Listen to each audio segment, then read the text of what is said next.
السلام عليكم ورحمة الله وبركاته. ازيكم حبايبي؟ عاملين ايه؟ اللهم صل وسلم وبارك على سيدنا محمد. اهلا بيكم في مطبخ فوفا. النهاردة ان شاء الله هنعمل حاجة صنف حلو كده معانا.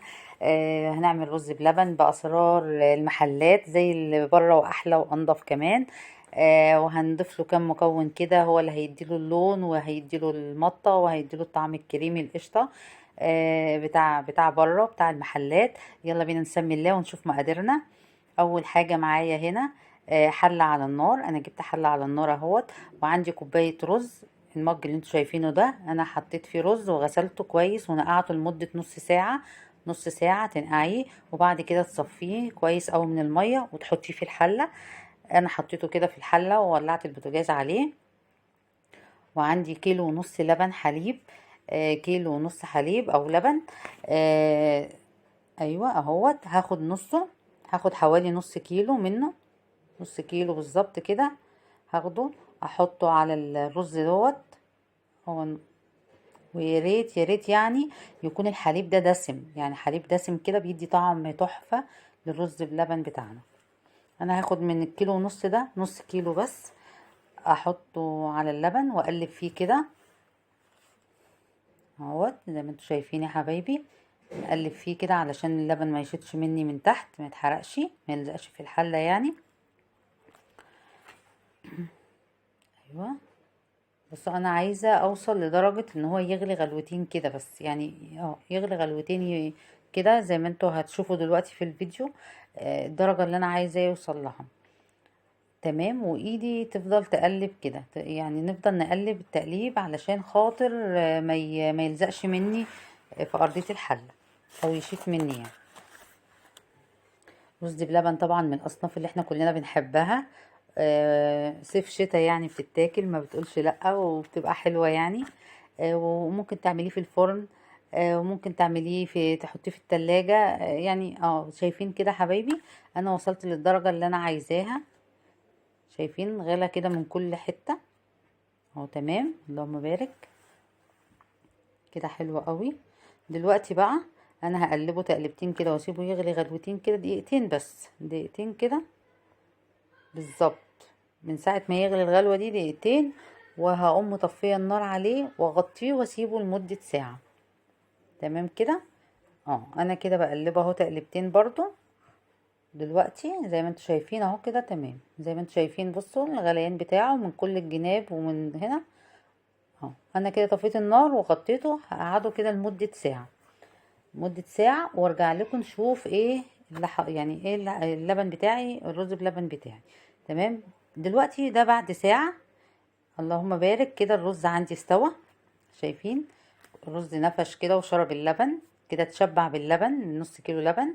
واستوى معايا. انا ما ضفتش اللبن كله عشان كده كده الرز هيشرب اللبن. فانا ضفت نص كيلو، نص كيلو بس. دلوقتي انا هولع البوتاجاز تاني وهحط باقي كمية اللبن اللي هو الكيلو. وهقلب برضو تقليب كده مستمر. وانا مولعه النار. انا رجعت ولعت النار اهو زي ما انتوا شايفين. انا بوريكم البوتاجاز. تمام كده. وهنقلب برضو تقليب ما اشيلش ايدي منه، افضل اقلب كده. تمام كده. اللهم بارك. الرز بلبن ده زي ما قلت لكم من الحاجات الحلوه بتمشي صيف وشتاء، بتبقى طعمها تحفه. ففي مكونين كده انا هضيفهم. يعني هما مش اختراع، بس انا يعني مع تجارب كتير الاضافه بتاعتهم دي عطت طعم حلو. يعني في ناس كتير عملوه، فانا لما جربته فعلا عطى طعم حلو فرق معايا. ماشي. تمام كده. دلوقتي انا اول حاجه هضيفها، بس انا عايزه الرز يتشبع كده باللبن، يعني ايه يغلي مع اللبن كده. هو دلوقتي فك معايا اهوت. تمام كده. دلوقتي انا معايا كوبايه سكر. كوبايه سكر، مج سكر كده.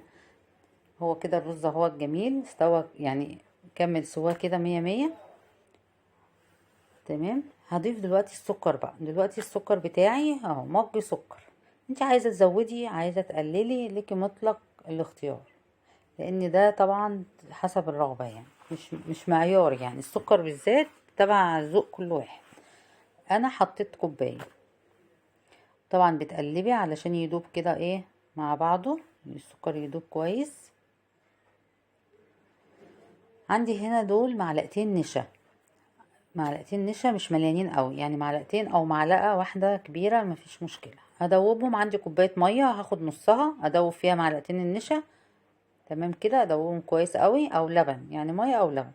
والنص التاني هقول لكم هنعمل فيه. كده انا دوبت النشا كويس، والسكر برضو قلبته كويس في الرز بتاعي زي ما حضراتكم شايفين كده. عايزه افكركم اوعوا تنسوا اللايك والاشتراك في القناه.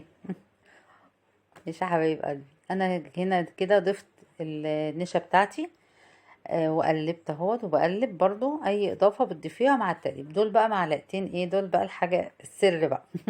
مفيش اسرار عندنا. دول معلقتين كريم شانتيه بودر، ومعلقتين ايس كريم فانيليا، اللي هو جيلاتي الفانيليا بودر برضو. حطيتهم على بعض ودوبتهم في نص كوبايه الميه او اللبن ايه الباقي، زي ما انتم شايفين كده. بصوا بقى الكريم شانتيه بيديله طعم القشطه ده، الكريمي ده. والايس كريم بيديله المطه، زي اسرار دي بقى من اسرار المحلات اللي بره يعني. بيدي الطعم كده والمطه بتاعت بره، واحلى وانضف طبعا. تمام كده، دوبتهم برضو واحطهم ايه على الخليط. مش قادره اقول لكم بقى الريحه بقى قلبت الدنيا اول ما اتحطوا على بعض. عطوا ريحه جميله، ريحه تحفه. والطعم كان جميل، والقوام بتاعه كان حلو قوي. ده في الاخر بقى كده قرب ما قبل ما اطفي عنه هحط ربع معلقه فانيليا. عندك موارد حطي، عندك فانيليا سايله مفيش مشكله، هي بس عشان تعزز النكهه كده والريحه بتاعت الحاجه بتاعتي.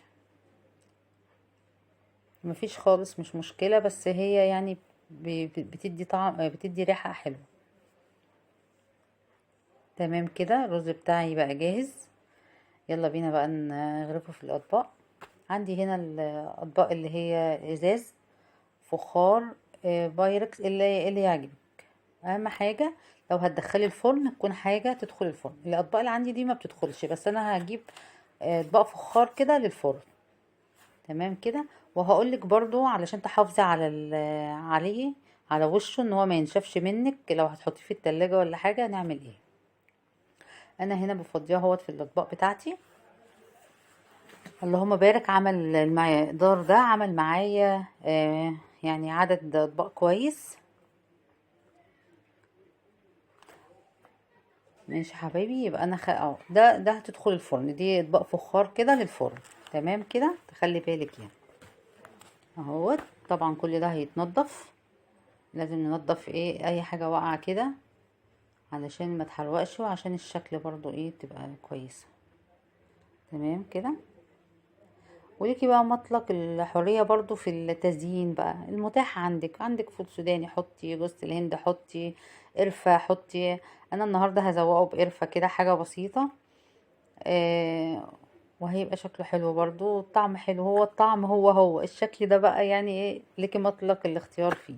بس الطعم مصدقيني بالطريقة دي لو ضفت المكونين دول، الكريم شانتيه والايس كريم فانيليا، بيدي طعم خطير وريحة وقوام. والمطة الحكاية اللي احنا بنقول ايه الفرق بينها وبين اللي في البيت، هي بقى معلقتين الايس كريم دي ومعلقتين الكريم شانتيه البودر، هو ده الفرق بينه وبين اللي بره. تمام كده. ودلوقتي انا برضه عايزه اقول لكم السر برضه بتاع اللي بيدي اللون الحلو، الجراتيه بتاع الوش ده، اللون الاحمر الحلو. معلقه سكر بودر، وهترشيها على على اللي هتدخليه الفرن بمصفى كده، وتحطيه زي ما انتوا هتشوفوا دلوقتي. ده ايوه اهوت، ده معلقه سكر بودر انا بحطها على الوش كده، بيدي لون وبرضه بيعزز الطعم، بيدي طعم برضه حلو. وبتحطيه على الشبكة وتشغلي الشواية اللي هي 5 دقايق بالظبط، وبيديك اللون التحفة. تمام كده حبايبي، زي الفل. طبعا هننضف برضو السكر بتاعنا ده، علشان ايوه زي ما انتوا شايفين كده. وده النهاية، انا حطيت على التاني قرفة، وشايفين الشكل ده تحفة. اللهم بارك يعني. اتفضلوا معايا، يلا ما تنسوش بقى لايك وشير واشتراك في قناتي وتفعيل الجرس عشان يوصلكوا كل جديد. وتقولوا لي رأيكم ايه في الرز بلبن. كان نفسي ادوقكم كلكم والله. بس ان شاء الله تجربوا الطريقة دي والاضافة دي وان شاء الله تعجبكم بإذن الله. وعشان تحافظي على الوش بتاعه في التلاجة، غطيه باللي هو الاسترتش راب ده، او كيس او غطا. ده بيخليه ما ينشفش معاكي وتحافظي عليه. مش قادرة، شايفين انا زينته هنا بقرفة على الوش وفي حطيت جوز هند خفيفة كده.